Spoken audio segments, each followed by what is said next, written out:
તો આ સિવાય રાજ્યનો વધુ એક જર્જરિત બ્રિજ આપને બતાવીએ। ભરૂચના આમોદ જંબુસર રોડ પરના બ્રિજની હાલત કંઈક આવી છે। ગંભીરા બ્રિજ ધરાશાયી થતા સ્થાનિકો ચિંતામાં છે। બિસ્માર બ્રિજ પરથી મુસાફરો પસાર થઈ રહ્યા છે।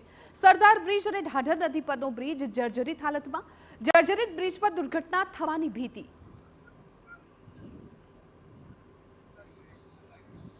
બ્રિજ પર મુસાફરોને જીવનો જોખમ છે। નીચે મગરોની કતાર લાગી ગયેલી છે। જીવના જોખમે એથી મુસાફરી કરવાની છે।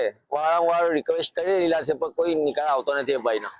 આજે બ્રિજો કાં તો બનતા પહેલા પડી ભાંગે છે, કાં તો તેની અંદર ખાડા પડી જાય છે અને મોટા પાયે ભ્રષ્ટાચાર હોવાથી તેમાં ગુણવત્તા પણ જળવાતી નથી। આજે આ ભરૂચની જનતા આ જીવના જોખમે 45 થી 50 વર્ષ જૂના બ્રિજ ઉપરથી પસાર થઈ રહી છે અને કાલે કોઈ દુર્ઘટના બનશે, શું તેના માટે કોણ જવાબદાર? આ ભાજપની સરકાર તેના માટે કોઈ દુર્ઘટના બને અહીં પણ એની રાહ જોઈ રહી છે।